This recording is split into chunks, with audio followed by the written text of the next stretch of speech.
Howdy, everyone. Welcome. Thanks for joining us today here on our live show that goes every Monday at 1:30. We're glad to be able to get together and chat about some important issues that face the work world, companies, organizations, nonprofits, and really kind of offer that out as our contribution to be helpful. So my name is Doug Cothey. I'm the founder of People Smart Group. I do consulting, helping organizations become more healthy, to help leaders' lives become easier, more enjoyable, and more effective. And so that's our focus. And then also the founder of the Organizational Health Collective, which is a gathering of consultants and internal practitioners who are working to make their organizations more healthy. We gather to help each other grow in our expertise and get networked so we can help one another in various ways. And so then I'm here with the wonderful Terry Wager. And I'm Dr. Terry Wager, generator coaching and consulting. And we basically do similar things as Doug with the People Smart Group. And I highly believe in the organizational collective personally, because I think we're all better together. And no matter what's going on, it's always good to have a group of people that you're working with or consulting with or running things by, so that you're not taking your own bad advice. And I think I've heard of a book named that, right? Yeah, there might be a book out there like that. Quit taking your own bad advice. But I think it's really important for us to be able to have that group of people and helping businesses or organizations become more healthy and be able to rely on their people for that outside perspective and for more information and more clarity is always going to make a business better. I don't think it's too far out on a limb to say that more clarity is good. Mm-hmm. Thinking that more clarity would be bad doesn't make a whole lot of sense to me. So yeah, that's what we do. We help clarity. Awesome. Fantastic. So for those of you that, if you're new or anything, and my joke there to Terry was, Terry wrote a book that says, quit taking your own bad advice. So if you're interested, you can, yeah, there it is. Fantastic. It's a good book. Oh. And it's short too. It's like one sentence. Stop it. No, it's a little longer than that. Yeah. So some of the key pieces that we talk about constantly and everything revolves around is we're constantly talking about that an organization to be healthy needs clarity, as Terry was saying, and then alignment, right? And for those things to happen is what's going to bring an organization together that can work the best together and work toward their corporate goals together better. And so out of that, today's discussion flows, which is the question of how are we dealing with fear, sometimes inadvertently, and how can that kill our culture? And this morning, if some of you might be linked to my LinkedIn account, I put out a post on that as well. And I dove in there into the issue of political issues and social issues, and how do we allow those oftentimes in the modern workplace, because we're in such a divisive culture, to cause fear and to break down our company culture. And so that's a key area that we want to talk about today, along with, we may jump in with some other areas of fears as well and some other things, but just that key aspect that, hey, you know what? There's so many companies that are out there, they're jumping in and they're taking a political stand on X, Y, or Z. And oftentimes that's because, well, we've got a group internally to us that feels that way, or we have a sense that our customers feel that way. And so we're reactive rather than proactive in making those decisions. And so in doing so, though, what we don't always account for is the silent objectors, or silent disagreeers, who then are going to become even more silent and in their fear just hide, which is never a good thing. So today, that's see, Terry's silent. He's afraid of this whole topic, so he doesn't want to go. I don't like it. Very frightened. Yeah. But so Terry, as you think about that topic and you think about companies, and I think the big company that's been in the news is like a Disney, that, hey, we took a stand on what the state of Florida is doing, and that they haven't done that well since. And it's not that they can, like, they should be caring for the segment of their group in their organization that comes from a certain perspective that Florida was coming against. But they also have to realize that one for one, we're never in agreement, and let alone our entire group, right? So the entire organization is not going to all land on the same place in that stance. In fact, when that law got titled the "Don't Say Gay" law in school, I mean, I remember a quote from someone who was actually gay saying, "You know what? I'm getting lumped in with this entire group of people. I'm me. I'm not the LGBTQIA community. I'm me." And so unfortunately, what happens oftentimes is we get behind these issues where there's a label, and not even everyone under the label agrees with the same thing. And so we've Yeah, got such a diverse set of opinions, and then as a leader, you come out with a statement that probably could even alienate some of the people that are in the group you're trying to help. I think that happens a lot. I'll begin with a little story. When I was in grad school, we had counseling the culturally different class, and then it was all about culture and being able to counsel to different cultures, and all they did was bring up all stereotype after stereotype after stereotype after stereotype of how we're supposed to talk to these different groups. And it was to me, it was really gross might be the word, but it felt very forced, and it felt very uh, stereo stereotype abounding, I guess would be the way to put it. And the whole class turned me off. And it's where I first started developing this idea for myself. And maybe I'm the only one that thinks this way, or maybe everybody thinks this way, and I'm late to the party and I didn't realize that everybody thinks this way. But I started believing this idea of, and really cultivating this idea of a culture of one.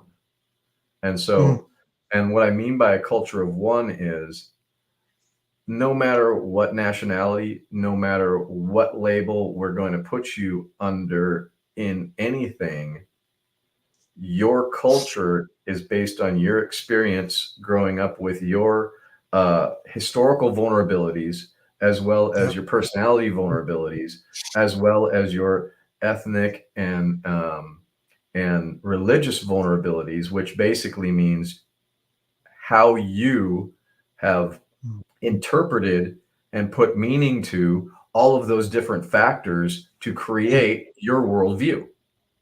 Yep. And each person has a worldview that's just like a finger or thumbprint. It's specifically theirs. And I cannot go from a stereotype, well, this type of people believe this, so they must.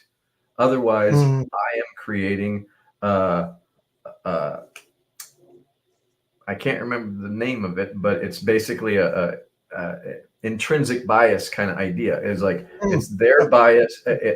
This belief is for this group, so then they must believe this, and it's not true.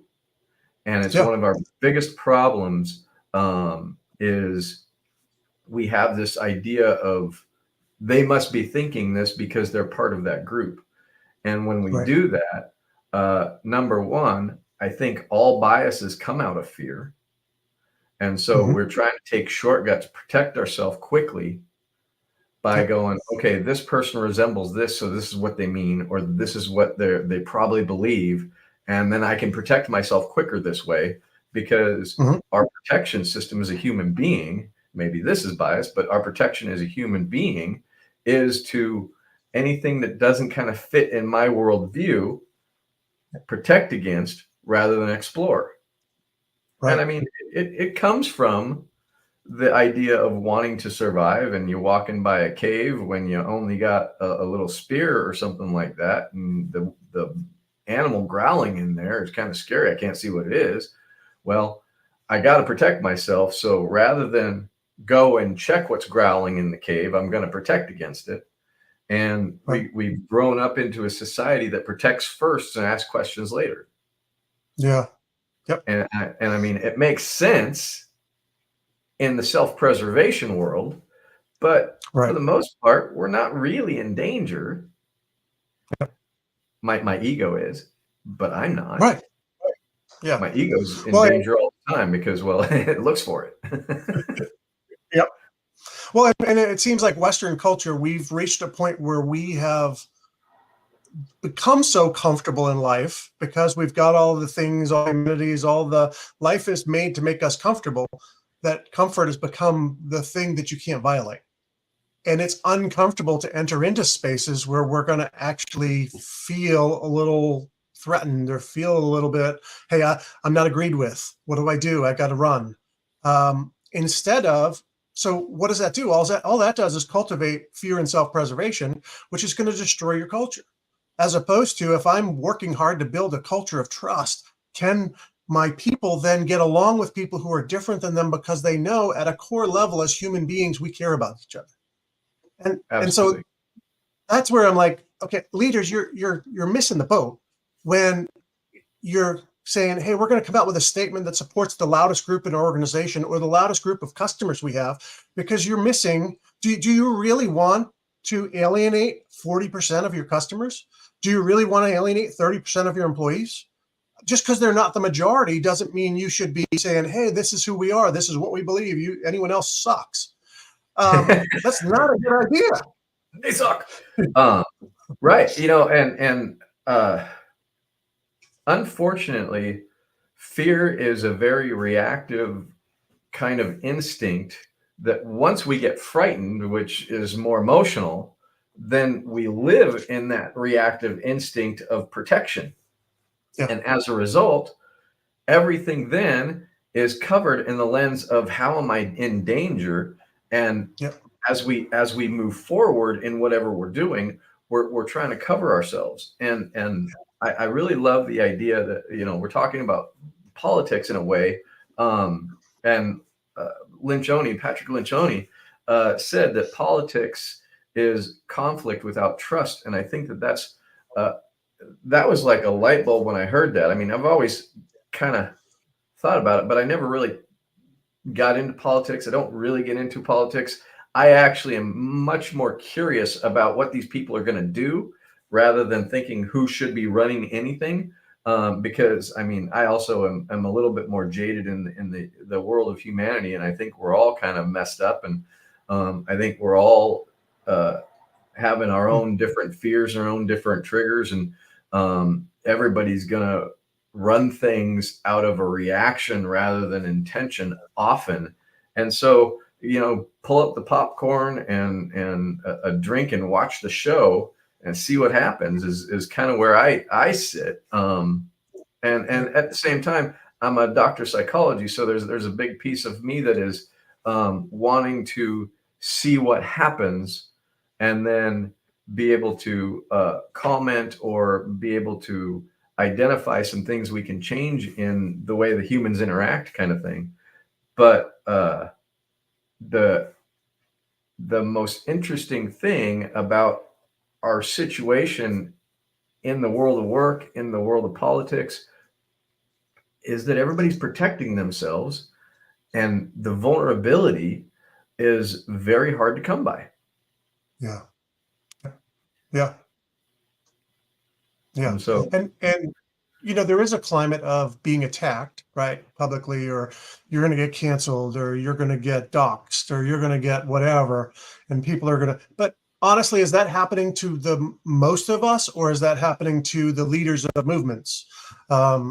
And so, and those movements, you're not going to change, right? You're going to continue to speak out on those things because that's what you're about. And so, if it's the core purpose of your organization to support a certain ideology, a certain movement, well, then, yeah, you should be talking about that. That should be central. You should be pushing in that direction. If it's part of your core values, you should be pushing in that direction. But if it's not tied to your core purpose, you're entering into a ground where you start to speak out in those arenas in a way that actually gets you in trouble rather than a way that helps you. yeah, and I think that again, it goes to me. This whole topic kind of goes back to reactivity rather than really searching for what do I really believe, Yep. what is my real value statement within myself. And Yeah. so for me, for instance, I'll cancel myself real quick. I honestly have a real hard time with the drugs and alcohol in the world, and I am pretty firm about the level of alcohol being used in public and used in the Mm, world to yeah, anesthetize ourselves so we can have another day of whatever we're doing. Um, and I think that a lot of people use it and overuse it, but that's my opinion, right? right, And right. my opinion isn't based on watching people do that. It's based on why I drank when I drank and what Hmm. happened. And so I have a Right, bias. And my right. bias is that when people drink, Mm, they tend to feel better than when they don't. And the people who like that feeling are going to drink more, and then mm, they're going to start to make mistakes, and those mistakes are going to get them in trouble in some way. And so for me, I think that that's a bad idea. But there right. are also, there's people like Christine who have a drink, and after about half of the drink, if that, she's like, I don't like how I feel on it, and she doesn't do it then. Well, Right. great. Um, that's a built-in way to stop when you're off base. But for a Mm, lot of people, we like to feel that off base or feel that tipsy or whatever. And so mhm. going for that feeling, we start to anesthetize ourselves, stop paying attention to what's happening as a result of it, and just go for a Yeah, feeling. Now, if yep, we move that into what's going on when we start having adrenaline around arguments or being right, that can cause a problem too, because people mm, start to, you know, have a reaction to being right or getting riled up or mhm. getting excited about something, and then they overstep. Right. Yep, And once they overstep, it's very hard to step back.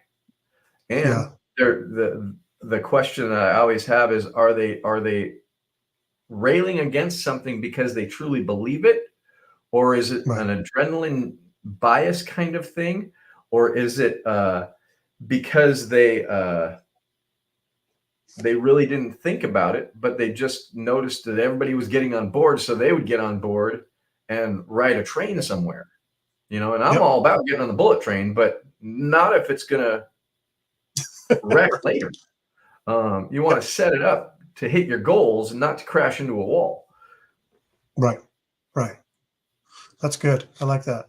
And so it's interesting, like you're making the point of we react out of things we don't even aren't even always conscious of. And so becoming more self-aware in that sense of reactivity seems like that would be a help, especially Absolutely. as a leader, right? It's got to start on the leader level. But then as a leader, how would you encourage a leader? Because I think let me put it this way, is I think what happens is we get to the point where we're so built up and the adrenaline's flowing so much that we become moralistic over our issue, right? It's a right or wrong. And if you don't agree, you're immoral. And if you Right. agree, you're moral.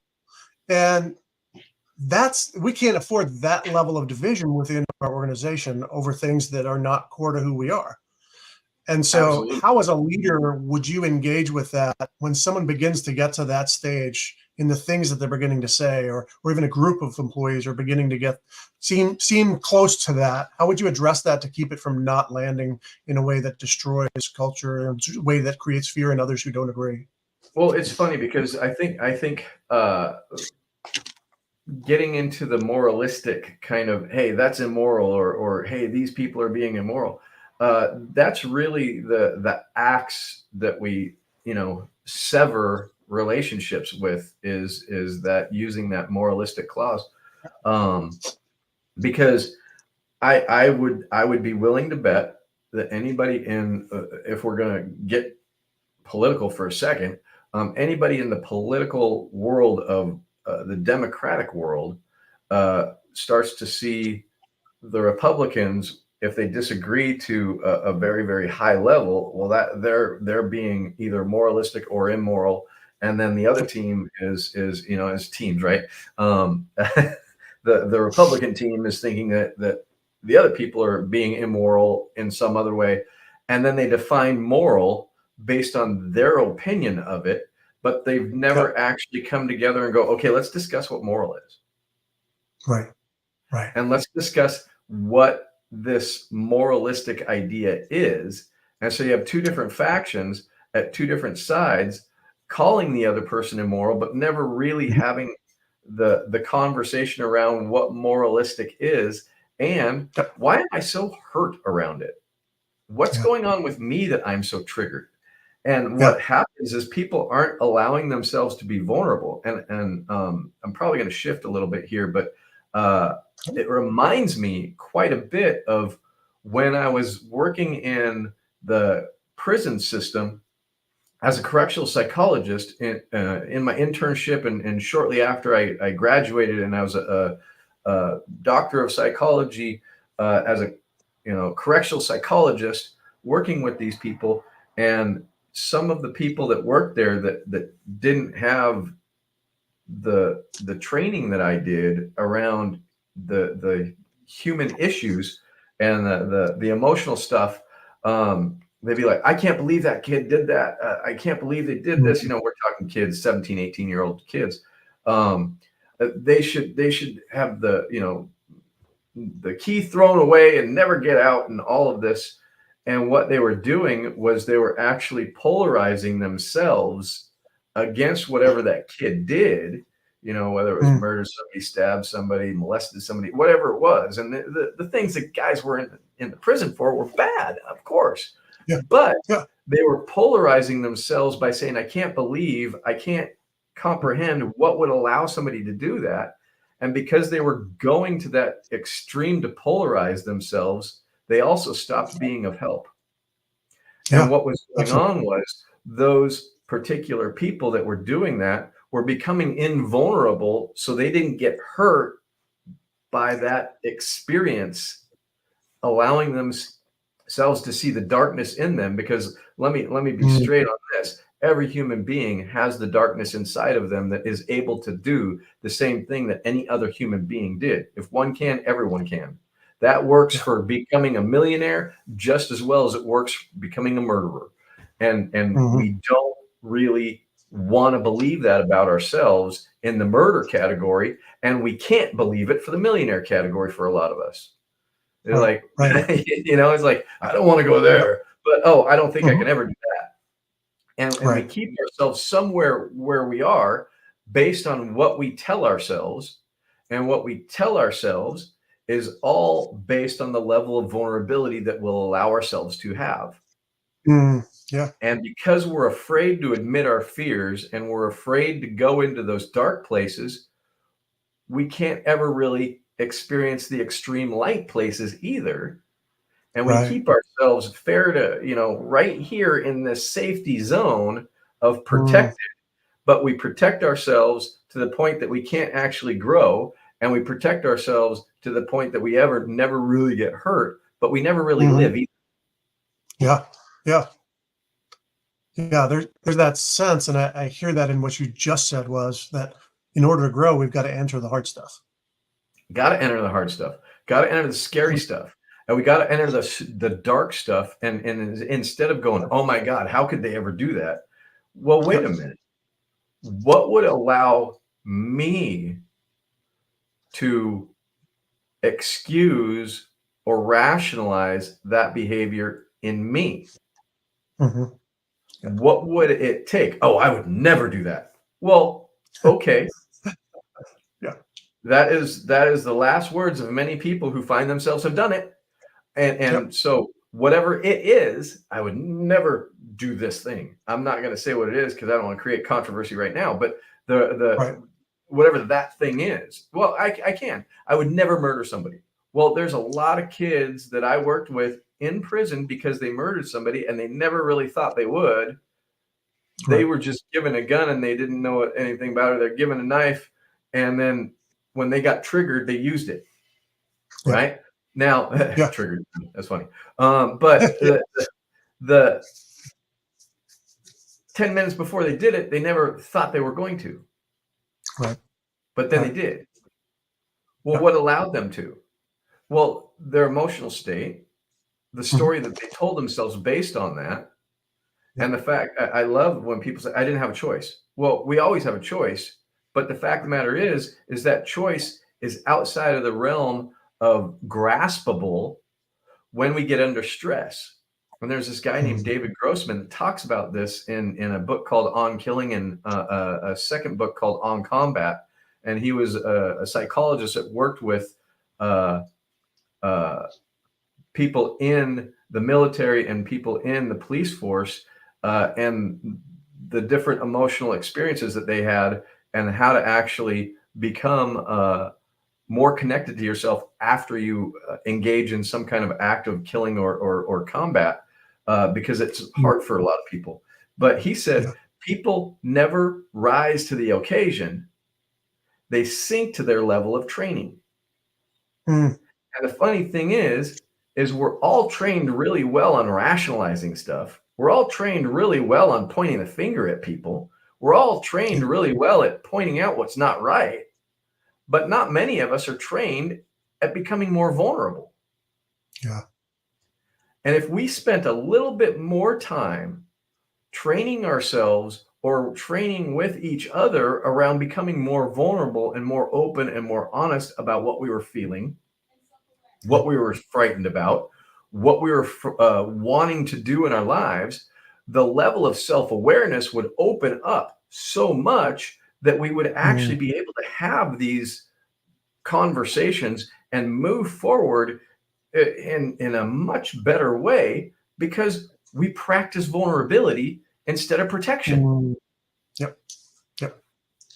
Well, and even as I hear that, the thought I had was, the more vulnerable I get with myself and understanding myself, the more humble I'm going to become, because I Absolutely. realize, guess what? I'm honest about those dark places that you're talking about. I'm honest about the reality of, guess what? You know what? I may sit here and gripe about the billionaire who's greedy, but you go taking my stuff and I get pretty greedy too. Um, you know, Absolutely. it's we might think of it as different magnitudes. It's the same heart reaction. And so for Yes. me to be able to say, you know what, my heart can get greedy real quick. My heart can get selfish real quick. My heart can be ugly at other people, hateful. You know, there's all those things that are within how I can react and how I can respond and who I am. And if I get to deal with those, then I become more humble, and it sets me up then relationally to be less judgmental and more humble with other people and more trusting. Right? Right. We build that trust by saying, "Hey, here's who I am. I don't have it all together. Let's connect, and here's my idea. This is my view on this, say, political issue or social issue, but I'd love to hear why you think the way you think, because Absolutely. I know I don't have a corner of market on truth. But Yeah. when we're not humble, we think we've cornered the market on what's right, what's wrong. We've cornered the market on who should do what and who shouldn't do what, who should be elevated, who shouldn't be elevated. We've got a whole lot of shoulds and shouldn'ts just not going very well and very far, and just destroying relationship. And it's Absolutely. relationship that actually forms good teams. It's relationship that actually forms good companies. You can go all day with all your data and other crap. It's not going to get you real far if your people are not getting along. Right. I actually have a slide in one of my presentations that I do when I'm talking about adaptive communication, and the slide is a guy or a suit of armor with a sword, and next to it says, "What three-letter?" This is a riddle. What three-letter word destroys a 12-letter word? And the answer, I'm not going to make anybody figure it out. It'll take too long, but the answer is ego destroys relationship. Mm. And one of the big problems with ego is always protective. It's always looking for where it can use that sword to keep people away, whether it's going to poke them away a little bit or slash them down. And we use words and we use weapons to actually keep people away from us. And then we feel really lonely. And then we're like, nobody Mhm. likes it. Well, yeah, because we live in our ego. And it's not just one person doing it, it's every person doing it. And we all Yep. live in our ego to one degree or another. And the humility that you're talking about, well, the unfortunate thing is if we're not going to be humble, we're going to be prideful, and our Yep. ego is going to lead the charge talking Mhm. about all of the ways we're right, talking about all of the ways we're superior, talking about all the ways we have a real uh, heartbeat on what's happening. We know exactly what's happening. And the fact of the matter is all we have in reality is our perception of what's happening. And we Mhm. might be wrong. And that's Right. the biggest problem that we have. And I mean, very well aware I have an ego and it's loud and it tells me all how I'm right. And the Right. way that I counteract that is go, okay, I could be wrong about this. I'm going to, instead of power through what I believe is right, I'm going to ask questions and gain more information. Mhm. And maybe I'll see that I was right. And the guess Mhm. of who done it is going to be right at the end of the thing. But rather than deciding that I'm right, I'm going to ask more questions. And I believe that curiosity Yeah. is the inoculator of ego and fear. And Mm. the reality is that fear is what triggers ego, and Yeah. curiosity and allowing ourselves to be open and vulnerable and learn is what Yeah. allows us to let go of fear a little bit. Mm. And if we just practice a little bit more curiosity, we're going to see very quickly a difference in how we have the conversation. Mhm. Yeah. So I'm sitting here loving this because I know we both agree on our idea of vulnerability and what vulnerability is and what should happen in a workplace and not happen. But I'm sitting here wondering about the business leader or even the employee who's sitting there going, wait a second here. I don't want to sit here and listen to someone spill their guts all day while I'm trying to get my work done. Uh, what do you mean by vulnerability? And so I think it'd I be mean, helpful spill for your us to say, guts. I mean, just crying everything out. No, I do not mean that. I mean really giving, and it's very short answering, but being vulnerable about, hey, when that happened, I had this experience mm, yeah, in a short kind of way, and I wonder what that's about. And I think that I didn't like what I heard, but not because of you necessarily, but because of whatever's going on with me. And it's probably in the beginning of vulnerability. If you haven't been that, it's going to take a little bit more time. But when you're vulnerable, what you're really being vulnerable to is allowing yourself to feel and allowing yourself to have the emotions come up and experience embarrassment, experience hurt emotions, experience discouragement, experience pressure, experience being attacked. And when we can experience that stuff, experience being powerless or feeling shameful or feeling disconnected, being, wow, when you said that, I felt disappointed mhm, and disconnected, right? And now I'm vulnerable. I say that. And what it does, instead of points a finger mhm, at you as a bad guy, it makes you go, wow, I wonder why you felt that, because what I said had nothing to do with anything like that. And then I can go, mhm, well, this is where I was feeling disappointed. This is where I was feeling disconnected. And then you have better information to be able yeah, to help me understand in a different way than what you said the first time. And because conversations never actually get us from point A to point B the first time we say things. yeah, If it does, it's amazing. But usually we have to go, well, what I meant was, and what I meant was, and what I meant was. And when we can get clear with what the meaning was versus assigning meaning to it, because mhm, if I'm triggered, my bias kicks on and I tell myself what your meaning was instead of go, well, what do you mean by that? And so the vulnerability, when we can actually allow ourselves to be vulnerable, I can actually have that gap in between hearing and reacting to go, well, what did you mean by that? Instead of going, I know what you meant by that. You mean I suck. Um, mm, right. And it's like, no, what did you mean by that?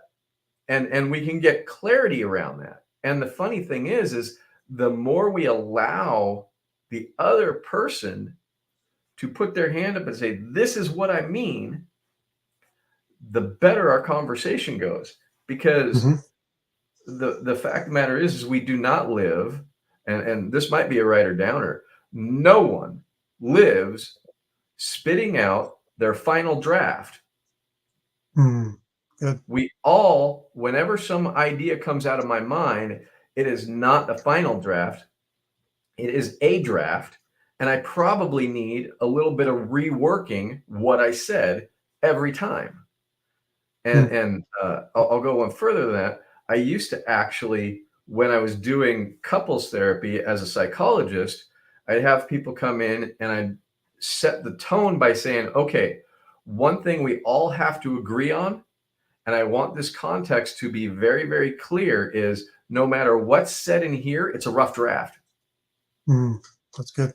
And none of us, no matter who it is in here, me or you two, because by the way, as a psychologist, I am not a blank slate. I have my own biases that are coming in. And so what we're going to do is when somebody says something, we're not going to argue it back. We're going to ask what they mean. Yeah. And my God, how quickly the conversation got emotional and got real and got vulnerable, because we all had the context that it was a safe place where we could actually restate what we mean until we decide what I say, what the person says is the final draft of what I meant. Yep. And it's an amazingly different way to have a conversation. For sure. Absolutely. Wow. Yeah. And hearing in that, and kind of, there's a lot there to unpack. I won't unpack all of it because there's plenty there, but people can get a lot out of that. But what I hear as well is that sense of the context of the relationship lays the groundwork for the vulnerability. And so the context I'm in with my wife is far different than the context I'm in with someone in the business world. And so I'm going to probably reveal slower to the person in the business world, but yet still open up and move outward, where I'm probably going to be a little quicker with my wife. Is that fair to say? I think we'll be more quicker with our loved ones, whether it's our wife, our partner, our kids. What it will be more quick because we have the relationship where we know they don't run away, or they don't fire us, or they don't beat on us when we say something. So familiarity breeds the ability to be vulnerable. But I mean, there is the other off chance that I know what they're going to say, and then we do it ourselves. But I think really setting the context of what we're looking for and letting people know, not that it's a safe place, but letting people know that this is the place that rough drafts are welcome. And we're not going to assign meaning to what you said. We're going to allow you and maybe even require you to get to the final draft of what you meant, so that we can have the conversation around the final draft, not decide what your final draft meant for you. Yeah. And I think that's the context that I want to be set when I'm working with people in a meeting environment or in a negotiation environment or something like that. It's like, look, let's be realistic. None of us have a final draft in front of us of what we really mean when we're talking about what's going on with us. Yeah. It's a moving target. So I won't, Doug, you in this situation, decide what you just said is a final draft and then be upset about it. I'm going to ask you what you meant. And I'm going to also probably say, okay, what you said was this. This is what I heard out of it. Am I right or wrong? And I'm going to take you at your word if I heard it wrong, instead of go, no, I think I'm right and you're a jerk. Like, whoa, that's where we get in trouble when I decide I'm right about what you meant and assign meaning to your words. It's not fair. Yeah, no. And so my thought of a summary way to talk about that is we want to lean into seeking to understand. Is that a good summary? Like, that should be our bent. That should be our lean. That should be our focus, is we're coming to you to understand you. And some of that takes understanding the communicative process, right? One, I've got communication going on in my own head with myself. Then I've got what comes out of my mouth. Then I've got the other person's interpretation of what happens, and then they've got all their emotions and everything that wells up inside of them that reinterprets it. And so by the time they're at a conclusion of what they think you said, we could be anywhere. Right, and the And so conversation has gone on like 10 minutes after, so right, right. So it's the idea that slowing it down and pushing back in to say, I think I heard you say, is that correct? Yeah. And really getting them to clarify themselves for themselves, but also it gives you room to clarify what you heard, so then you can respond well. Yeah, and it, the magic word is clarify, clarity. Mm, Really, no one's clear the first time they say it. It's a rough draft, right? And I mean, if you ever saw me write with a pencil, write something on a piece of paper, I have things crossed out like 5 times before I actually spell it right or whatever. That's why I don't do that. I actually use a computer or voice text, and then it does it like 12 times wrong because, well, Siri being what it is. yeah. And that was a joke for all you people who love Siri. I was just kidding. But we don't do well. We don't do well to do final drafts. And so the clarification is where the money is. And if we can allow the time to create clarity, we start to actually move faster later because everybody's on the same page. Everybody understands what was said, and everybody has gotten to a place where they understand. And this is the idea of cascading clarity is okay, we understand the top here, but the bottom has no idea what that meant. Well, then you have a problem with cascading clarity or cascading communication. We need to know that up here is the same message that's down here in the same meaning, the same way, but it starts with curiosity and allowing people to develop what they really mean in the conversation. And I think that what stops clarity is fear. Yep. And so they're not going to understand what I'm saying. So I'm not going to do it. I'm going to feel really embarrassed if I can't get clear on this. Yep. So I think I'll just go, well, you know what I mean? You know what I mean, Doug, right? Like, oh, totally. Yeah, I got it, Terry. We're good. They're like, good. Glad we had this meeting. What I want to do, right? Glad we had this meeting. I don't know why you fired everybody, because that's not what I meant. Yeah. I mean, I just had this in a meeting recently with some clients that they're a leadership team, and they'd had their meeting and they talked about what they were going to do with an upcoming project. They left the room on the same page, and then the one person did something totally out of what the other person thought should have happened. And they're like, wait, you're hypocritical. You just told me this over here, and now you did this. And right. I'm like, and now they're having this argument in front of me several days later, and I'm sitting there going, wait, and now you've actually acted toward other clients based on the decision that you didn't actually make very well and didn't get clear on.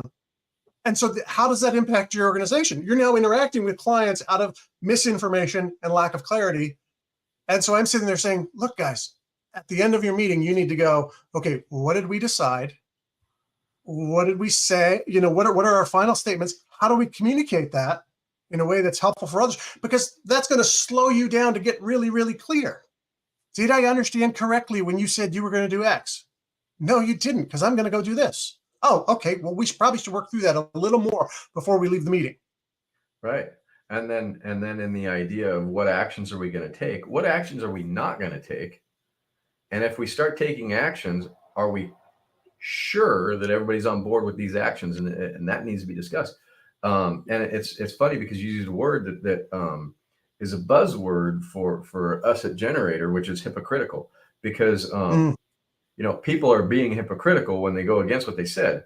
But if they weren't clear about what they meant when they said it, well, maybe they're not being hypocritical. They were just misunderstood, right? And for me, I'm much more forgiving in that idea of whether we're calling somebody a murderer or they just messed up, or we're calling somebody hypocritical or they just misunderstood. I attempt to go into that darkness of what possessed somebody to be able to do that kind of action. And honestly, I think it's one of the biggest gifts that I've been given in the world is I can allow myself to go into that darkness and I could see what it would be for me to go into that level of powerlessness, that level of separation, that level of disappointment or despair, Mhm. to be able to create those awful acts. Now, I don't do them, but I don't run from them or protect against them. I get curious and be like, okay, what would it take for me to be that kind Yeah. of behavior or to do that kind of behavior? What Yeah. emotional state would I have to be in to do that? And when we can go there, that's a level of empathy that everybody would love to say they have, and nobody really wants to allow themselves to get to. Yeah. Because it is very scary when you think, okay, what would it take for me to kill my spouse, or what would have to happen in my world to beat that person to a pulp, or what would it take in that world to be able to lie to people about what they're getting and then give them something completely different, or take their money altogether. Mm. I'm talking about money Yeah. laundering, or a Ponzi scheme or something. What would it take for me to be able to do that to people? It's like, if we can allow ourselves to go there, we can Yeah. see what's going on with the other person. We reach a different level of empathy.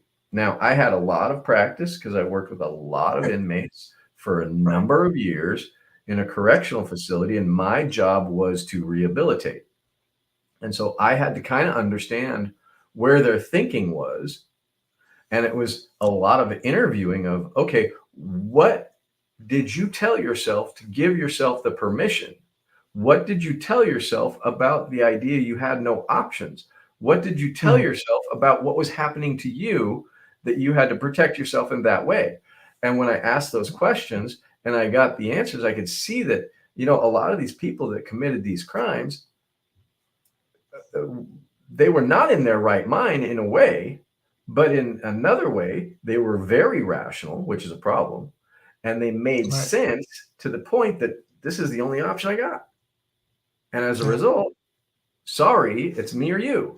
And it really comes Right. down to that sometimes. I mean, hey, in a Mhm. business, it's either me or the employee that I got to let go so that I can have this business run another day.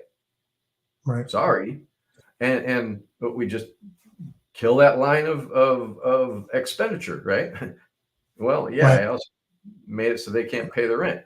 Um, sorry, Right. the business has to live. Well, we're so nonchalant about that because we don't allow ourselves, we protect ourselves from feeling what it's like. Now, there is also the Mm. reality, if we let everything in and we don't Yeah. have a filter, we'd be so overwhelmed with emotion that we wouldn't be able to do anything. And so Yeah. it is a check in, not a live in the emotional experience. That's good. That's a good kind of caveat there to really help people not to just get overwhelmed and run amok with emotion, because like that's another issue we have within our society, right? We run by emotion rather than we run by rationality very often, which again comes almost full circle to the issue of that question of people's views coming out in a workplace that they're so passionate about that they become divisive. And Absolutely. but I love what you're saying there, that need to, and the way I was thinking of it as you were saying it, is that need to see the humanity of another person, no matter what they did, no matter what they said, to be able to embrace them as a fellow human and a fellow struggler, not as I'm good, you suck. Um, Not this, hey, I gotta distance myself to protect myself and set you lower, because obviously no smart person would do this, no sane person would do this, no, because now, and I'm the sane person, the smart person, and all that is how I categorize myself, rather than Exactly. realizing, I would. guess Well, what? I'm just as screwed up as you are, and in the worst circumstances that you found yourself in, where you couldn't think outside the box, that there were other solutions, I'd have made the same decision. yep, yep. And I think that's a very, very good point. Is given all of the same information, given the same background, given the same history, given the same situation, I wouldn't do anything different than you. Right. If I was in the same situation, worldview, uh, grown up the same way, taught the same things, I wouldn't have a different outcome. I would be in Yep. your position. Right. But people don't realize if I was him, I wouldn't have done that. Yes, you would have. You Right. absolutely, if you were him, you would have because he Right. did. Right. And so that's Right. that's it's a lie we tell ourselves to separate from it instead of, wow, if I was him, I would have done that. What is it about him and where he went or she went to do that Hmm. that they got tripped up? And Yep. that I Yep. think is one where learning really comes from. We can actually learn from others' experiences. But if I say, oh, I would never do that, all of a sudden we cut ourselves off from where did they make their mistake? Right. Where did they go wrong? What did they tell themselves? How did they lie to themselves? And honestly, there's a really good movie about this with the Theranos issue with Elizabeth Holmes, where she was so worried about her shareholders and making sure that she was funded that she started lying about the data. And she Mm. wasn't doing it because she's a bad person. She was doing it because she wanted to create this amazing thing and it wasn't working. And so she started fudging numbers and using the alternative equipment to get results, pretending that it was hers.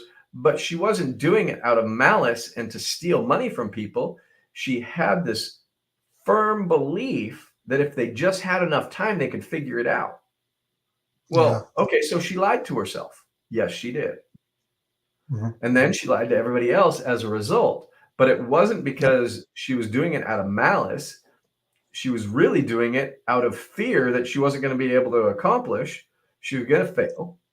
And then fear that people were going to find out, and fear that everything was fall apart. And the big piece of that is she was allowing fear to rule.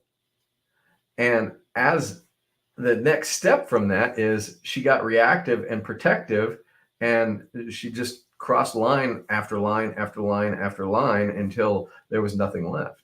And I think that Yep. that is a very good depiction of what happens to us on a larger or smaller degree in every argument we ever have. Mm. That's good. Well, and I think I hear you saying too that this is the learning space for us, that we're not going and entering into that to excuse her behavior. We're entering into that. One, it gives us empathy. Two, it helps us see ourselves in a bit of a mirror there in a parallel sense. And then the issues that we face may not be her issues, but we still have them there.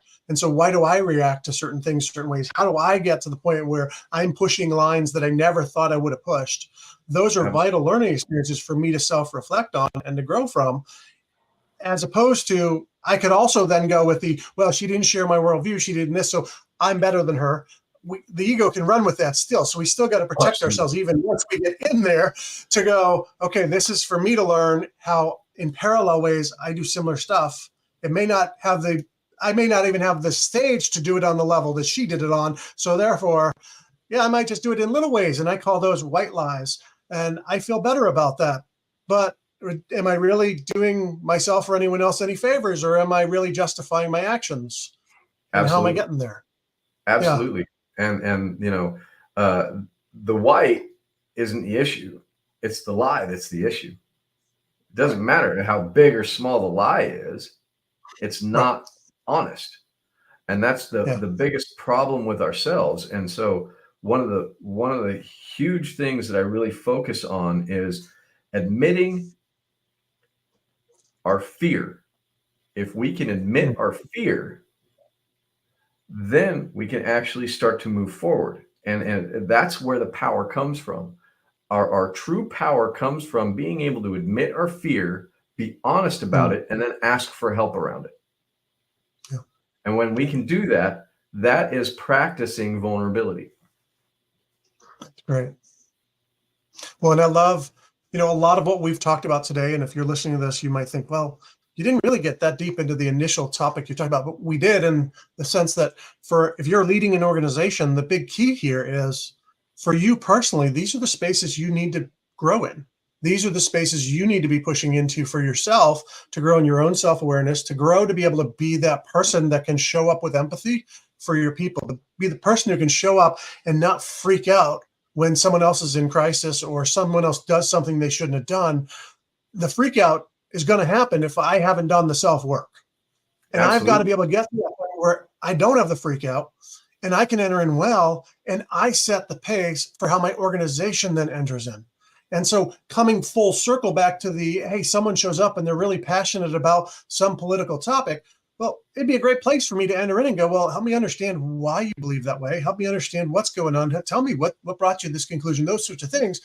But it also gives me the chance, as someone who caringly, lovingly enters in and sees them as a human being, whether I agree with them or not, to realize we all have faults, we all have good points, we're all rational at points, but yet our emotions really turn out to be the drivers a lot of the time, and most of the time even.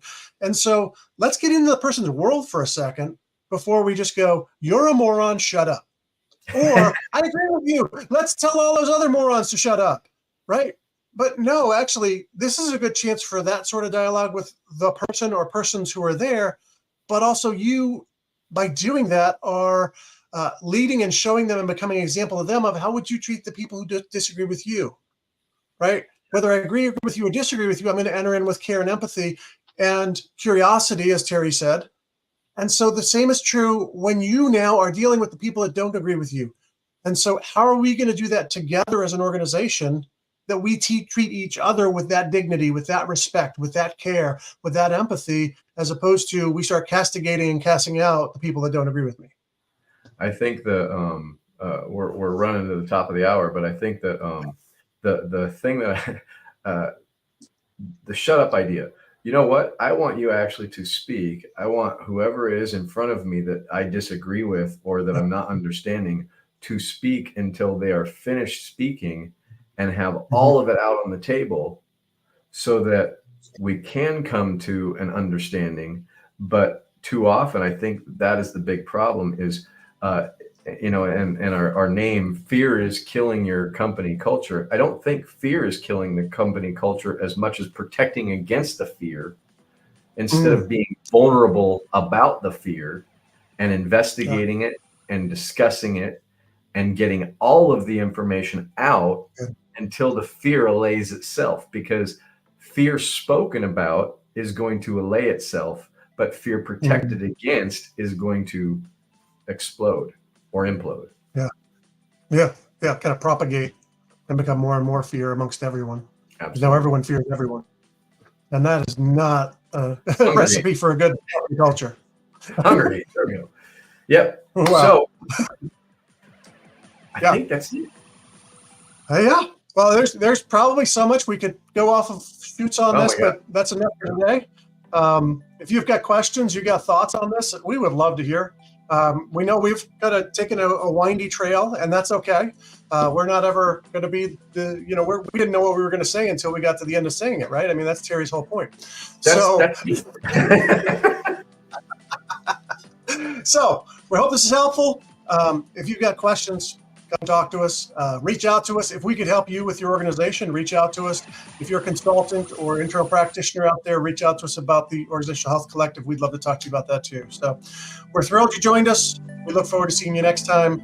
And we hope you have a wonderful week. And we will